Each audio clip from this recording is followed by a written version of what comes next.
United against Chelsea, a London derby, and all of yesterday's goals to come on tonight's match of the day too. And no matter what you've seen on the tunnel cam, there's no needle between tonight's guests, Alan Shearer and Jermaine Genius. I knew you wouldn't be able to keep it up. However, there has been plenty between Jose Mourinho and Antonio Conte.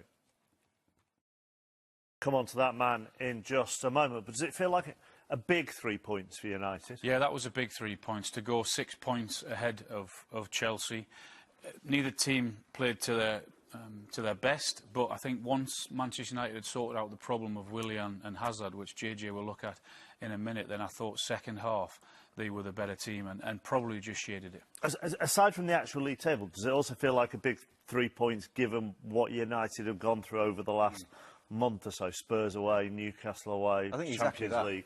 I think exactly that. I think the performance against Spurs, first and foremost, and obviously the result against Newcastle, a lot of the Pogba talk, things were getting a little bit negative, and they needed a big moment and a big performance. And I thought, especially in that second half today, Jose Mourinho got that. Let's go on to Romelu Lukaku then. A man often criticised for not doing it against the top 6 teams, top 8 teams, big teams, however you want to categorise the top of the table.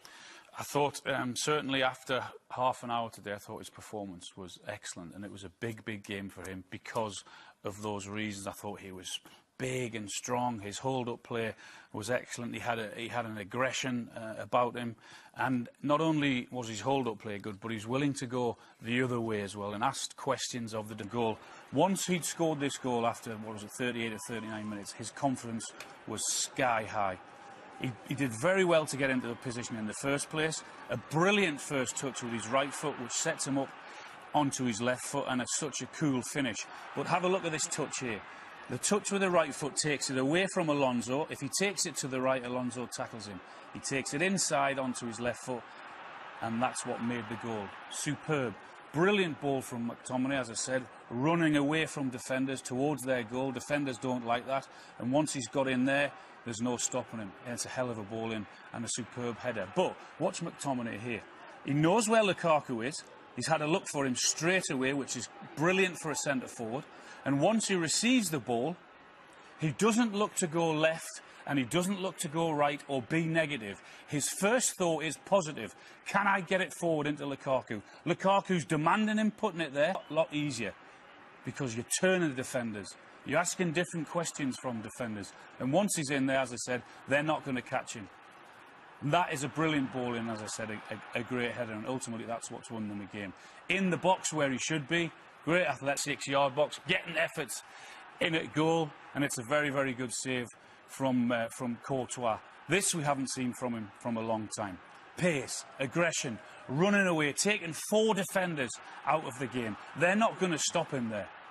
And when he's in that mood, he is very, very difficult to stop. And he has to put in like that now, certainly against the top 8 or top 9 teams, whatever it is. I do have a little bit of sympathy for him because sometimes with the way United play and the way Mourinho wants them to play, and with either Herrera in there or Matic, once the midfielder gets the ball, not always are their first thought is, can I get the ball forward? Sometimes their first thought is, I'll go to the left, or I'll go back, or I might even go right. But if it were to happen more often, and look forward first, and play that ball forward, that makes it so much easier for a centre-forward to cause problems. Could McTominay be a godsend for him, without going over the top on one ball to him? But well, that's what Michael Carrick used to do. When Michael Carrick, years ago, when he used to get the ball, his first thought is, right, can I go that way? And then, if he couldn't, then he would knock it sideways. But for a centre-forward to make those runs and the ball not come, then you eventually stop running. So it's so much easier for a forward when they do that. Just a final one on him. And then we'll get to Jermaine's stuff. He's got 22 now in his first season at Old Trafford. So he's which is a fair return in your first season at a new club. Absolutely, which is why I think it was such a big game for him today. So for confidence-wise, that will do him the world of good now. We've witnessed what he can do, how big and strong he can be, and how horrible he can be to play against a top team. He's got to do it more often now. Chelsea began that game, actually, as if they were the home team, and Manchester United were very much on the back foot. And then United somehow managed to wrestle back control in the second half, yeah? They did, but I mean, Chelsea started the game very well. It was Willian and Hazard that were at the forefront of in the tempo of the game. Willian continued the fine form that he's actually in. We've tracked him from the edge of his own box. The only mistake that McTominay made today, he just switched off at the wrong time as Hazard plays this ball. He has to track that run of Willian. He doesn't, he's going to punish you. But it was time after time. Hazard making runs this time. Should he get a shut off? He takes his time on the ball. But at this point during the game, even wave after attack, driving through the heart of the Manchester United midfield at will. Fair play to McTominay. He got himself back in the game, tracking his runner this time. But there was a huge shift in momentum, I thought. They started to engage players, Manchester United, higher up the pitch. Matic was absolutely brilliant in that. He started to be stronger. So, like I said, higher up the pitch. And when you do that, you've got numbers then. You're closer to the goal already, and you can play forward balls and start to attack higher up the pitch rather than winning the ball on the edge of your own 18-yard box. Spoke about intensity and being aggressive. Look at this.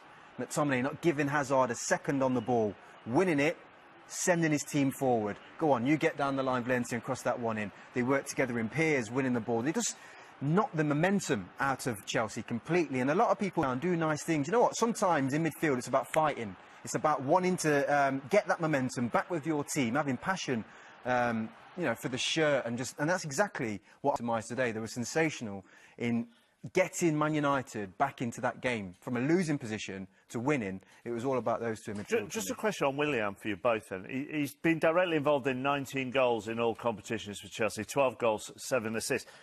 At times has it felt like this season he's been a peripheral figure for Chelsea, and therefore is that something to criticise Conte over? It shocks me, I have to say. He's a player I think will get in any team in the Premier League, and I'm talking Manchester City, you know, Chelsea, obviously, you know, Spurs, you name it. I think he's that good. I really do. So, you know, you can call it a criticism of Conte. You know, he sees things day in, day out on the training pitch. So there might be certain things that we're not seeing. But I have to say, you know, the last few months, he's been sensational. Yeah, when you see him with the ball at his feet running, and the way he just creates that yard of space for himself, the way he just moves to one side, which, of course, we've seen in the last couple of games, and gets his shot away. There's not many players better at doing that in the Premier League.